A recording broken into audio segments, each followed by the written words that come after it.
कथा भगवान वाराह ने तोंडमल राजा पर कृपा की। जैसा मैं नीतू पांडे यूट्यूब चैनल पर आप सबका स्वागत करती हूँ। इस कथा को वर्णन स्कंद पुराण में मिलता है। कहते हैं समय बहुत बलवान होता है। समय के अनुरूप जो व्यक्ति ढल जाता है उसका ही भला होता है, क्योंकि जब समय खराब चल रहा हो ना तो मनुष्य को सर झुकाकर और वाणी मीठी करके चलनी चाहिए, वाणी मीठी बोलनी चाहिए। और समय बलवान हो ना तो अपने गर्दन को ऊंचा करके तन के, लेकिन फिर भी वाणी में मिठास भरकर चलना चाहिए। तभी मनुष्य का मान यश कीर्ति बना रहता है कि अरे इसका समय खराब था तब भी ये ऐसा ही था, लेकिन समय आज अच्छा है तब भी ये नम और विवेकी है और धैर्य के साथ बात करता है। इसी तरह से मनुष्य को अपने जीवन में हर कार्य सोच समझ कर ही करना चाहिए। हर चीज़ में किसी भी तरह से आप लोगों से विनम्र भाव से बात किया करें, ताकि आने वाले समय में अगर आपकी स्थिति खराब भी हो तो वह आपको प्रेम से ही देखे, ना कि अवहेलना के साथ में।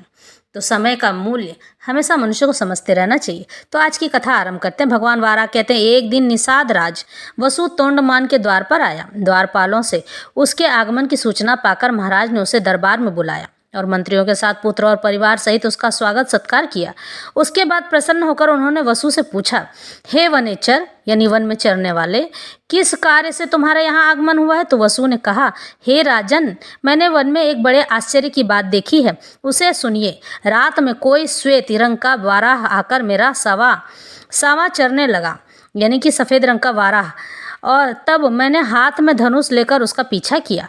खदेड़ने पर वह वायु के समान वेग से भागा और मेरे देखते देखते स्वामी पुष्किरनी के तट पर वाल्मीकि में घुस गया, यानी दीमक के ढेर में। तब मैंने क्रोधवश उस वाल्मीकि को दीमक के ढेर को खोदना आरंभ कर दिया।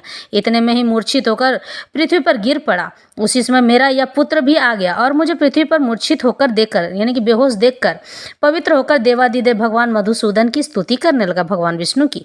तब भगवान वाराह का मुझ में आवेश हो गया, वो मेरे अंदर प्रवेश कर गए। उन्होंने मेरे पुत्र से कहा, निषाद राज, तुम शीघ्र राजा के पास जाकर मेरा सारा वृत्तांत उनसे कहो। राजा काली गौ के दूध से अभिषेक करते हुए इस वाल्मीकि को धो डालें तथा उसके भीतर एक परम सुंदर शिला दिखाई देगी। उसे लेकर किसी कारीगर से मेरी मूर्ति बनवाओ, जिसमें मैं भूमि देवी को अपने बाएं अंग में लेकर खड़ा रहूं और मेरा मुख शुकर के समान हो। मूर्ति तैयार हो जाने पर बड़े बड़े मुनिवरों और बेखानस महात्माओं द्वारा उसकी स्थापना कराकर स्वयं तोंडमान भी उसकी पूजा करें। यूँ कहकर भगवान वाराह ने मुझे छोड़ दिया।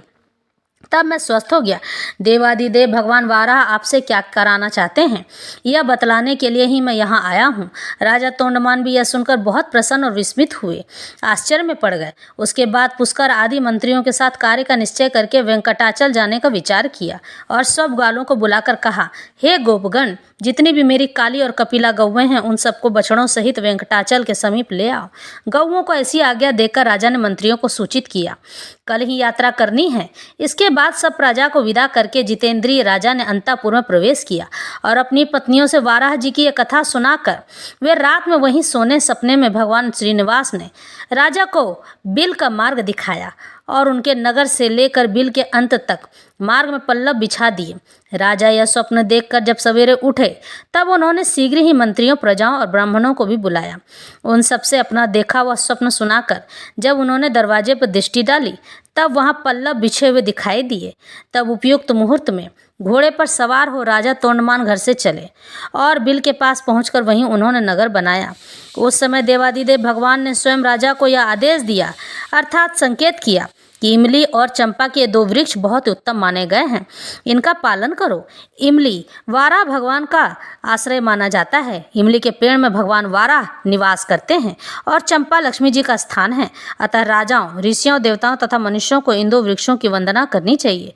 तोंडमान से ऐसा कहकर भगवान विष्णु चुप हो गए। उनका वचन सुनकर राजा ने चार दीवारी बनवाई और बैखान कुल के मुनियों से पूजन कराए। वे प्रतिदिन बिल के मार्ग में से आकर भगवान को प्रणाम करते और लौट जाते थे।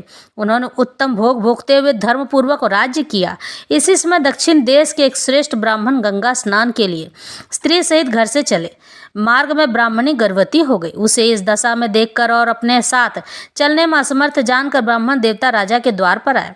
द्वारपाल से उनके आगमन की सूचना पाकर राजा ने उन्हें दरबार में बुलाया और उनकी विधि पूर्वक पूजा करके उनसे कुशल समाचार पूछा। ब्राह्मण, आपके आगमन का क्या हेतु है? बताइए, मैं आपकी किस आज्ञा का पालन करूं? ब्राह्मण ने कहा, नृपश्रेष्ठ, मैं वशिष्ठ कुल में उत्पन्न वीर शर्मा नामक सामदेवी वेदी ब्राह्मण हूँ। घर से गंगा स्नान करने के लिए पत्नी को साथ लेकर निकला था। रास्ते में यह गर्भवती हो गई है। यह कुशिक वंश की कन्या तथा बड़ी पुण्यशालिनी है। इसका नाम लक्ष्मी है। यह बड़ी सुशील और पतिव्रता है। इसे मैं आपके घर में रखकर अपना व्रत पूर्ण करना चाहता हूँ, इसलिए जब तक मैं लौट कर ना आऊँ तब तक आप इसकी रक्षा करें। ब्राह्मण की बात सुनकर राजा ने 6 महीने के लिए चावल और धन देकर ब्राह्मणी के लिए अंतःपुर में एक घर दे दिया। अपनी पत्नी को वहाँ रखकर ब्राह्मण प्रसन्नतापूर्वक गंगा स्नान के लिए चले गए। उत्तम क्षेत्र प्रयाग में भागीरथी गंगा के तट पर पहुंचकर उन्होंने स्नान किया। वहां से काशी की यात्रा की और वहां भी 3 दिनों तक रहकर वे गया चले गए। वहाँ उन श्रेष्ठ ब्राह्मण ने अपने पितरों का श्राद्ध किया। उसके बाद अयोध्यापुरी की यात्रा करके वे बद्रिकाश्रम को चले गए। फिर शालिग्राम तीर्थ का सेवन करके अपने देश की ओर लौटे। इसी में 2 वर्ष बीत गए। वैशाख मास की शुक्ल पक्षीय एकादशी तिथि को वे पुनः राजा के पास पहुंचे। राजा ब्राह्मणी को भूल गए थे। उन्होंने उसका कभी स्मरण नहीं किया था। ब्राह्मणी स्वाभिमानी थी। 6 महीने बाद अन्न समाप्त हो जाने पर भी वह मांगने नहीं गई। घर में ही रहकर मरकर सूख गई थी। उसके बाद वीर शर्मा ब्राह्मण ने गंगा जल की पिटारी खोलकर एक सीसी गंगा जल राजा को भेंट किया और पूछा, मेरी धर्मपत्नी कुशल से तो है ना? तब राजा ने ब्राह्मण को स्मरण करके कहा, आप ठहरिए, मैं भी आता हूँ। यूँ कहकर उन्होंने अंतःपुर में जाकर देखा तो ब्राह्मणी घर में मर गई थी। ब्राह्मण को यह बात न बताकर राजा ने उसी समय बिल में प्रवेश किया और श्री तथा भूदेवी के सहित भगवान निवास का दर्शन करने के लिए वेंकटाचल पर चले गए। राजा को सहसा आते देख श्रीदेवी और भूदेवी दोनों छिप गई। उन्हें प्रणाम करते देख भगवान ने पूछा, राजन, यह असमय में तुम्हारा आगमन कैसे हुआ है? राजा ने भयभीत होकर ब्राह्मणी की मृत्यु का वृत्तांत बतलाया। उसे सुनकर देव भगवान विष्णु ने कहा, राजन, उस श्रेष्ठ ब्राह्मण से भय न करो। तुम ब्राह्मणी के शव को डोली में बैठाकर अपनी रानियों के साथ यहाँ ले आओ और मेरे निवास स्थान से पूर्व भाग में जो अस्थि सरोवर है उसी में द्वादशी को नहलाओ। वह सरोवर अमृत्यु का निवारण करने वाला है। उसमें स्नान करके ब्राह्मणी जीवित हो जाएगी और अन्य स्त्रियों के साथ ही सरोवर से बाहर निकलेगी।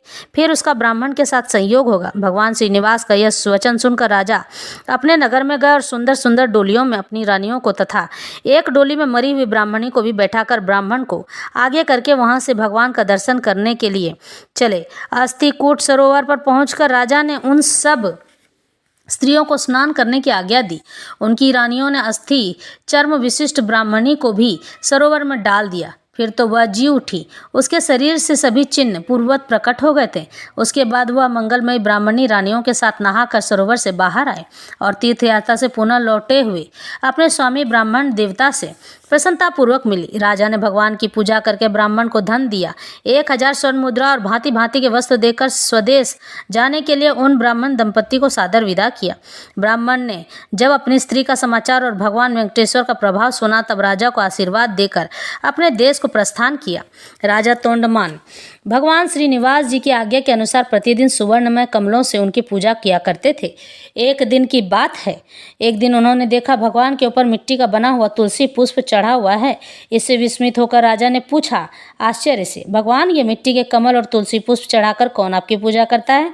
उनके इस प्रकार पूछने पर देवादिदेव भगवान ने स्मरण करके कहा, मेरा एक भक्त कुम्हार है जो कूर्म ग्राम में निवास करता है। वह अपने घर में मेरी पूजा करता है और मैं उसे स्वीकार करता हूँ। भगवान की यह बात सुनकर राजा उस कुम्हार को देखने के लिए गए। कूर्मपुर में जाकर उसके घर पहुंचे। राजा को आया देख कुम्हार उन्हें प्रणाम करके आगे खड़ा हो गया। उसका नाम भीम था। राजा ने उससे पूछा, भीम, तुम अपने कुल में सबसे श्रेष्ठ हो, बताओ भगवान की पूजा किस प्रकार करते हो? उनके पूछने पर कुलाल ने कहा, महाराज, मैं कभी कोई पूजा नहीं जानता। भला आपसे किसने कह दिया कि कुम्हार पूजा करता है? तोंडमान बोले, स्वयं भगवान श्रीनिवास ने कहा है, तुम्हारे पूजन की बात कही है। राजा की बात सुनकर कुम्हार को पूर्व काल में दिए हुए भगवान के वरदान का स्मरण होया।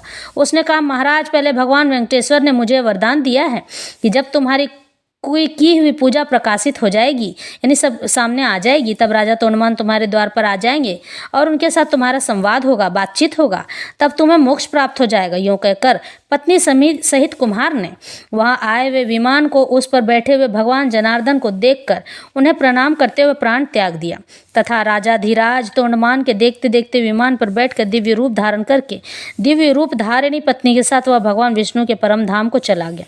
यह अद्भुत घटना देखकर राजा